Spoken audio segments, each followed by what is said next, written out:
Dear fellow scholars, my name is Jan-Ole Rixen and I'm a research associate with the Institute of Media Informatics of the University of Ulm in Germany. Last year, I've been talking to you about visual alterations of other individuals through mixed reality technology. Here, we evaluated the comfort and the feelings of the perceiving and altered person during this process. This year, we want to tackle another question regarding augmentation through mixed reality in an interpersonal context, the augmentation of personal information.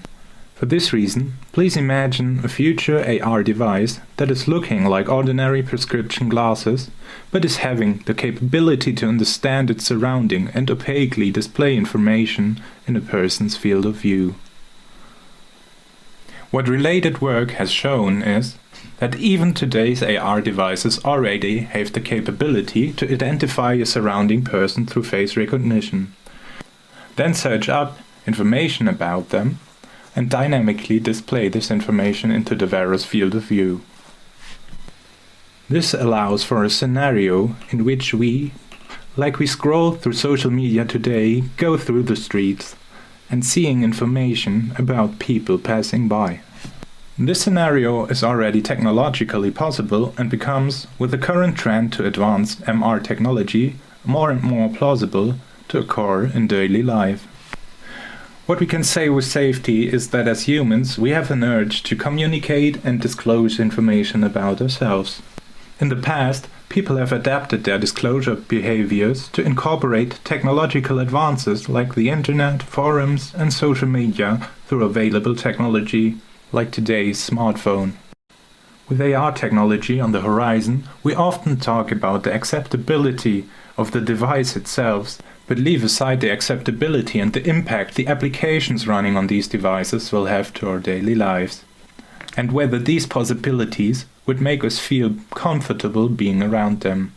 While the technology is not yet part of our daily lives, we still have the chance to shape it and the ways that it is allowed to be utilized to create a future in which AR is a socially acceptable technology with which we feel comfortable being around. So while it might or even will be possible to display information about the people we meet, and we also see a trend to adapt our disclosure behaviors to available technology, we still have only minor understanding what this would mean to an everyday context. We therefore wanted to investigate how displaying information in AR compares to displaying the same information on a smartphone, and how the two persons that are now part of the sharing situation feel about it, therefore exploring the boundaries with which we feel comfortable in the context of displaying personal information in AR. We therefore conducted an online survey with 148 participants. Here we defined 4 main factors whose impact on comfort we wanted to explore. First, the medium. Second, the role. Third, the disclosure type, and fourth, the level of intimacy of the data. Here, the medium has 2 levels. 1. Displaying information on AR, and 2. Displaying the same information on a smartphone. The role, in turn, is divided in being the perceiver, so the person that sees the information,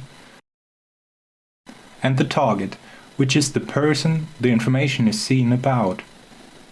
Our third factor was disclosure. Here, the first level was self-disclosed data, meaning that the person the data is about themselves disclosed the data. In comparison to that, there's non-self-disclosed data, therefore data that the person did not disclose themselves. This could happen in multiple ways. One possibility is another person. For example, could a friend publicly congratulate a person exposing their day of birth. Another possibility are machine learning and inference algorithms.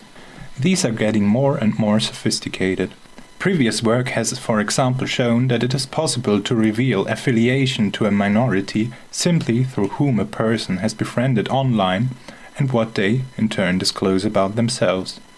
With this factor, we wanted to see if there is data that both persons belonging to the sharing situation feel comfortable with, even though the person the data is about did not share the data themselves.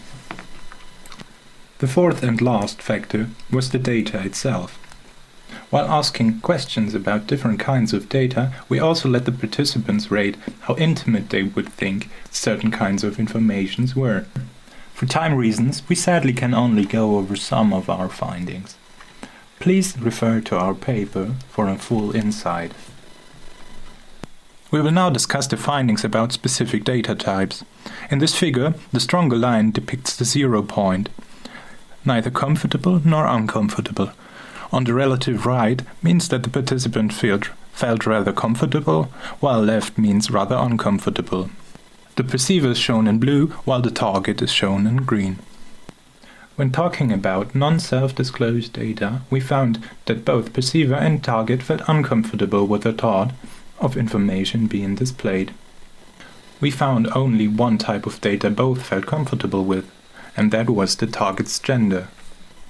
We can therefore see that with only one exception, we found no data that is deemed as comfortable displaying by both parties, when no explicit consent was given by self-determined sharing of data.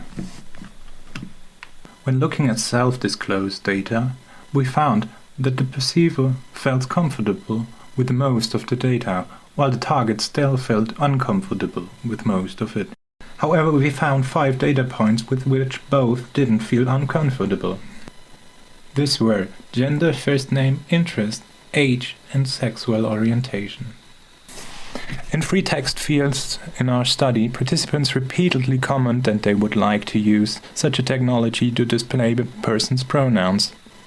Our findings overall show that when implemented in a right way in which we have agency and consent to it, information augmentation could be a comfortable space in which we, for example, express ourselves to exhibition of interests or help people approach us by letting them know how we want to be addressed. We also found that the target is generally less comfortable with the situation than the perceiver, and that data intimacy, as a great predictor on comfortability in a smartphone context, loses part of its predictive powers when thinking about AR. So we can conclude from this that AR induces a more complex context than sharing information on a smartphone. We now have 2 actors in the situation who both have to be comfortable with what is going on compared to just a person scrolling through their smartphone, making it essential for developers to keep in mind all people included and to optimize the new technology not only for usability but to keep the feelings of the people involved in mind. Thank you and goodbye.